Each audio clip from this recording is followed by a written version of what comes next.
જય માતાજી બધાને. પુરુષ કિચનમાં આપનું સ્વાગત છે. આજે આપણે બે રેસીપી એવી બનાવવા જઈ રહ્યા છે કે જે તમે YouTube પર આ રીતનાની રેસીપી તો ક્યારેક જ જોઈ હશે. તો આજે બનાવવા જઈ રહ્યા છે બે પ્રકારની ખીચડી. હા મિત્રો, બે પ્રકારની ખીચડી એટલે એક તો સાદી છે જે આપણે રેગ્યુલર ઉપવાસમાં બનાવતા જ હોઈએ છીએ, જે છે સાબુદાણાની ખીચડી. તો આજે હું મારા મમ્મીના રીતે બનાવવા જઈ રહી છું. તો ચાલો આજે બનાવી લઈએ.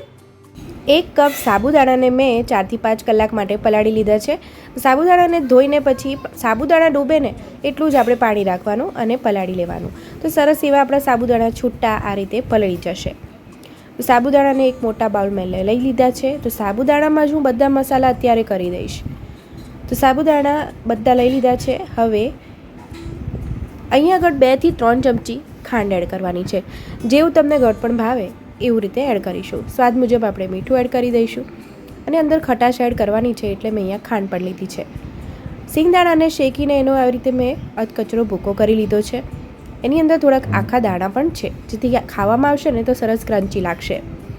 તો લગભગ 5 થી 6 ચમચી હું નાખું છું, કારણ કે મને આનો ટેસ્ટ ખૂબ જ ભાવે છે. તો આવી રીતે ઝીણો ભૂકો નાખવાનું કારણ એ છે કે સાબુદાણાના દાણામાં આપણો જે સિંગદાણાનો ટેસ્ટ છે ને બહુ જ સરસ લાગે છે. અડધી ચમચી જેટલું લાલ મરચું તમને જેવી તીખાશ ભાવે ને એવું તમે એડ કરી શકો છો. લીલું મરચું વઘારમાં આપણે એડ કરવાનું છે એટલે માપીને એડ કરશું. લીંબુનો રસ, અડધી લીંબુનો રસ એડ કર્યો છે. મિક્સ કરી લેવાનું છે બરાબર. હવે અડધી ચમચી જેટલું ઘી લીધું છે કડાઈમાં અને 1 થી 2 ટેબલસ્પૂન જેટલું મેં તેલ લીધું છે. અને તેલ મેં અહીંયા સિંગ તેલ લીધું છે. તમે જે પણ તેલ ખાતા હોય એ લઈ શકો છો. 1 ચમચી જેટલું આપણે જીરું લઈ લઈશું. જીરું થોડુંક તતડે અને શેકાય એટલે એની અંદર આપણે લીમડી એડ કરવાની છે.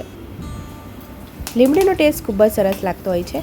લીલા મરચાં અહીંયા લગભગ 2 થી 3 લીલા મરચાં, અહીંયા મોડા લીલા મરચાં લીધા છે એટલે થોડા વધારે એડ કરું છું. તીખા હોય તો એક જ લેવું અને તમે સ્કીપ પણ કરી શકો છો. તો બરાબર એને થોડા સંતળાઈ જાય ને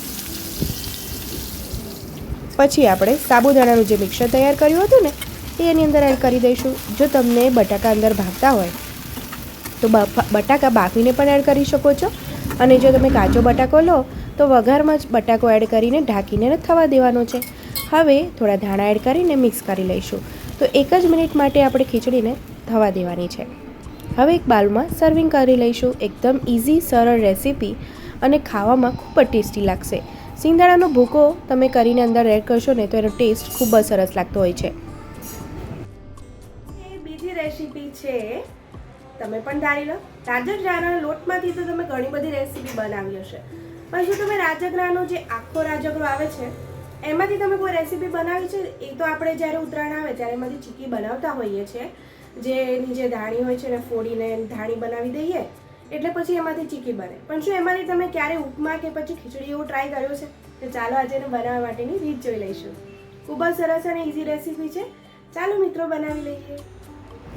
1 કપ રાજગરાને મેં ઓવરનાઇટ પલળવા દીધું છે. ધોઈને પછી આ રીતે એને પલળવા દેવું એટલે સરસ પલળી જાય ને એટલે એને કુકરમાં ચડતા વાર નહીં લાગે.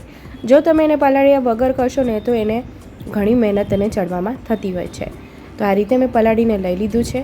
તો જો 1 કપ તમારી પાસે રાજગરો હોય ને તો એની ઉપર 1 કપ તમારે પાણી લેવાનું છે અને 1 કપ જેટલી છાશ લેવાની છે. તો આ રીતે 1 કપ જેટલી આપણે છાશ એડ કરી દઈશું અને સ્વાદ મુજબ મીઠું પણ એની અંદર એડ કરી દઈશું. હવે બરાબર મિક્સ કરી દેવાનું છે મીઠું, જેથી રાજગરામાં ટેસ્ટ સરસ આવી જાય. હવે ધીમા ગેસ ઉપર 2 સીટી વગવા દેવાની છે અને પછી સિજાઈ જાય એટલે તૈયાર થઈ ગયો છે. અને આ જે વધારાનું પાણી છે ને એને ગળણીની મદદથી આપણે કાઢી લેવાનું છે અને એને બાજુ પર મૂકીશું. હવે સરસ એવો વઘાર કરી લેવાનો છે. તો વઘાર માટે મેં અહીંયા તેલ લીધું છે. 1 થી 2 ટેબલસ્પૂન તેલ લઈશું, અડધી ચમચી જીરું લઈશું અને થોડુંક લીમડીને અડધી રીતે આવી રીતે કાપીને પછી લઈ લેવાની છે, એટલે સ્વાદ એનો ખૂબ જ સરસ લાગતો હોય છે.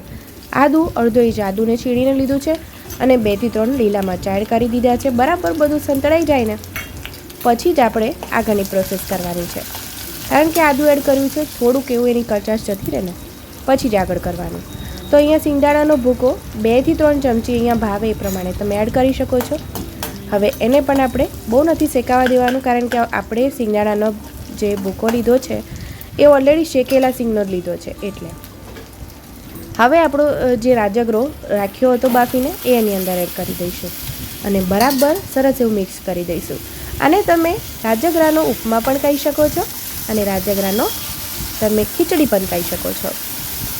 અને બરાબર બધું મિક્સ કરી લઈશું. જો તમને તીખું વધારે ભાવતું હોય તો તમે તીખું વધારે લઈ શકો છો. અડધી ચમચી લાલ મરચું, અડધી ચમચી મરીનો ભૂકો અને સ્વાદ મુજબ મીઠું એડ કરવાનું છે. મીઠું થોડું સાચવીને નાખીશું કારણ કે રાજગરો બાફતી વખતે આપણે મીઠું એડ કર્યું હતું એટલા માટે. હવે ધાણા થોડા એડ કરી દઈશું અને સર્વિંગ કરીશું. બરાબર મિક્સ કરીને પછી સર્વિંગ કરવાનું છે. ખૂબ જ ટેસ્ટી લાગે છે અને હેલ્ધી પણ એટલો છે. રાજગરામાંથી ઘણું બધું પ્રોટીન વિટામિન મળે છે, એ તો આપણે જાણીએ જ છે. તમે એકવાર ચોક્કસ ટ્રાય કરજો અને મને કમેન્ટમાં જણાવજો. આવજો.